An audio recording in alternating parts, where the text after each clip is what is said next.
Hey guys, welcome back to the channel. It is Isabella, and today I wanted to talk to you guys about pretty common scams that you need to look out for if you're going to be a rideshare driver. Honestly, in any of these types of jobs you do, there's always going to be a risk of getting scammed, and this is how you can avoid it, or just how you can recognize it so that you can prevent yourself from getting scammed in the future.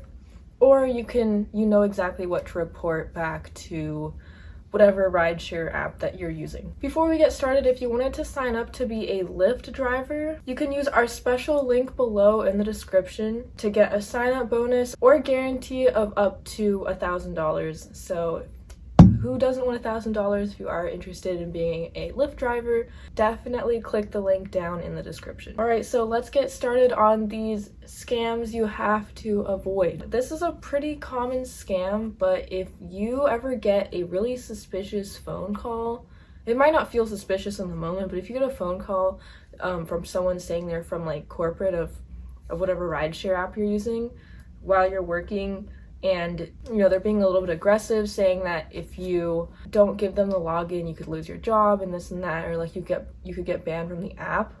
This is a scam. Basically what they do is they take your login, and if you have any balance remaining in your account before you deposit it into your bank account, they're going to drain the account and you're going to lose all the money that you just earned. Also, just never give your login to anyone, okay? Unless it's like, honestly, I can't even think of a reason you'd ever want to give your login to anyone, so just do not be fooled by these scams.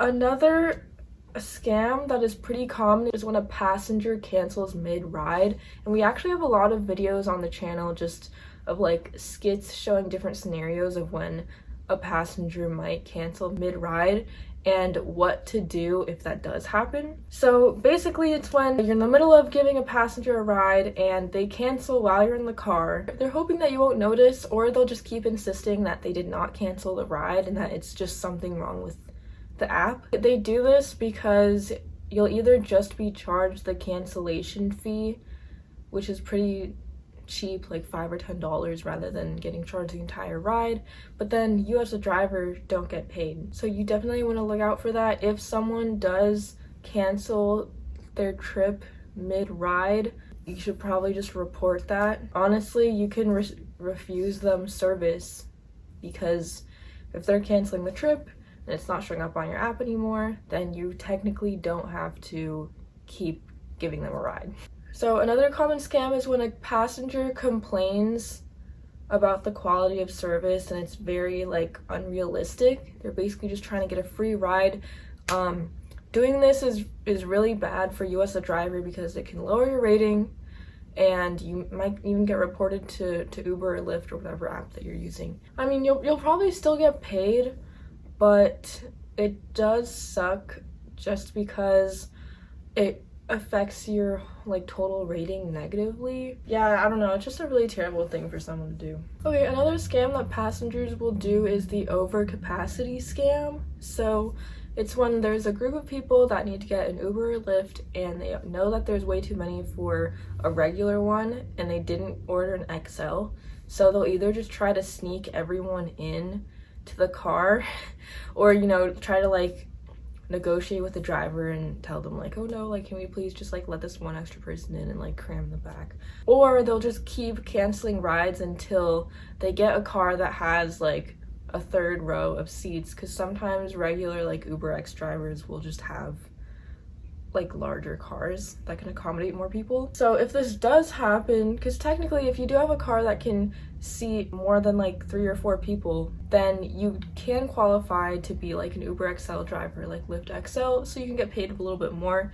And if this does happen, you can file a support ticket and request a price adjustment. If you are a food delivery driver, like for DoorDash, Postmates, Uber Eats, you can also get scammed.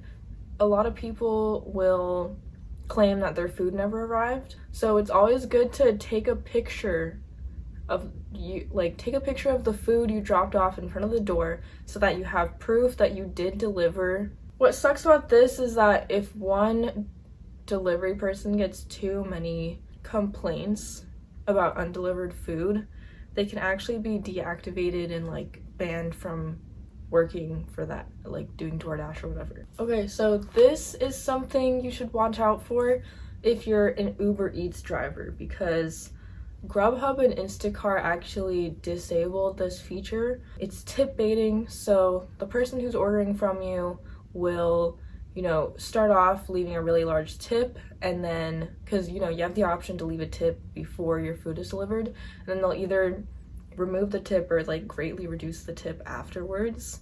So, you know, it's like you're excited about getting a big tip, you put in all this effort to like make their delivery fast and this and that, and then your tip is gone after. That's something that's like just really unfortunate, and honestly just a really shitty thing to do.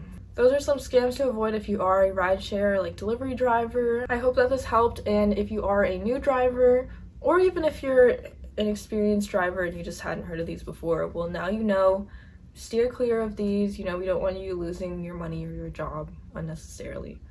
And once again, if you do want to sign up to be a Lyft driver, you can use our special link in the description below. You can either sign up for a bonus or a guarantee of up to $1,000. Anyways, I will see you in the next video.